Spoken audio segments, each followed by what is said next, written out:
Hello বন্ধুরা, welcome back to my channel সাথীরাত্রি blogs. তোমরা সবাই কেমন আছো? আশা করি ভগবানের আশীর্বাদে তোমরা সবাই খুব ভালো আছো, আর আমিও খুব ভালো আছি। আমি রেডি হয়ে গিয়েছি কলেজে যাবার জন্য।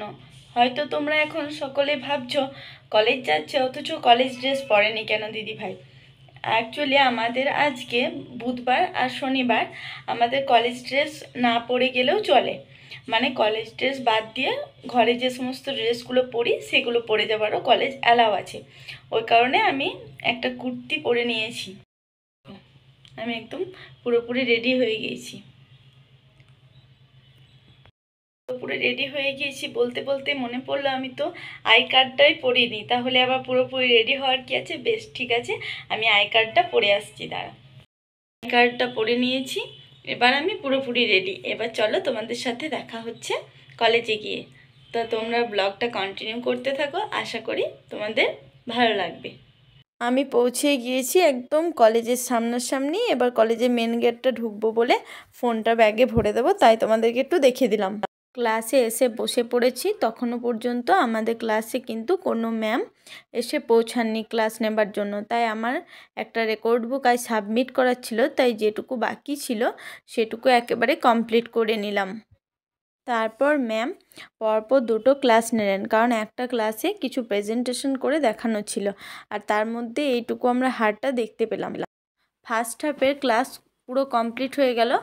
এখন বাজছিল ঘড়িতে মোটামুটি ওই 12টা 15। তখন আমরা সকলে মিলে এবার হোস্টেলে ফিরছিলাম। রুমে চলে এলাম। এরপরে তাড়াতাড়ি ফ্রেশ হয়ে আমাদেরকে খেতে যেতে হবে, কারণ খাবার ওখানে আমাদের যেহেতু ফোনটা অ্যালাউ নেই, তাই কি খাবার দিচ্ছে আমি তোমাদেরকে সব দিনের মতো আজকেও কিন্তু দেখাতে পারবো না। আবার তোমাদের সাথে দেখা হচ্ছে খেয়ে আসার পরে। যাই হোক, আমি তাহলে খেয়ে আসি। খেয়ে এসে একটু সময় নষ্ট না করে আমি চলে গিয়েছিলাম স্নান করার জন্য, কারণ আমি স্নানটা এখন যদি আবার না করে কলেজ যাই তাহলে এসে আবার স্নান করলে ঠান্ডা লেগে যাবে, তার জন্যই আবার রেডি হয়ে চলে গিয়েছিলাম কলেজে। কারণ সেকেন্ড হাফেও সেই দিন তো কলেজ ছিল, আগেই বললাম। তাই কলেজে গিয়ে দেখি ক্লাসরুমে শুধুমাত্র একজন বান্ধবী বসে রয়েছে। যেহেতু ক্লাসরুমটা পুরোটাই ফাঁকা ছিল, তাই ভাবলাম তোমাদেরকে একটু আমার ক্লাসরুমটা ঘুরিয়ে দেখায়, তোমাদের ভালো লাগবে। যেহেতু ক্লাসরুমটা ফাঁকাই ছিল, তাই দেখো পুরো ক্লাসরুমটা কতটা বড় দেখাচ্ছে, তাই না? আবারও দুটো ক্লাস করার পরে এবার ভাবছিলাম কখন ছুটি হবে আর কখন আমি হোস্টেলে ফিরে যাবো, আর ভালো লাগে। ফাইনালি আরেকটা ক্লাস কমপ্লিট হওয়ার পর ছুটি হয়ে গেল। এবার চলো তোমাদের সাথে দেখা হচ্ছে হোস্টেলে গিয়ে। রুমে আসার পর এখন আমি ফ্রেশ হয়ে চলে এলাম। এবারে প্রায় চা আনতে যাবার সময় হয়ে গিয়েছে, তাই চা আনতে তারপর একেবারে চা নিয়ে মেস থেকে দোকান থেকে এক প্যাকেট বিস্কুট কিনে আবার রুমে ফিরে চললাম। চা খাওয়া কমপ্লিট করার পরে আমি একটু বসে বসে রেস্ট করছিলাম, আর বন্ধুদের সাথে একটু গল্প করছিলাম।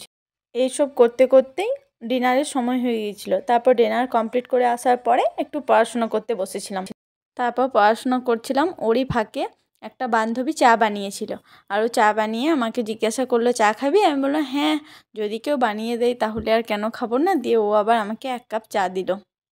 আজকের ভিডিওটা বন্ধুরা এতটা পর্যন্তই। যদি তোমাদের কোথাও একটুও ভালো লেগে থাকে তাহলে প্লিজ লাইক কমেন্ট শেয়ার করতে ভুলো না।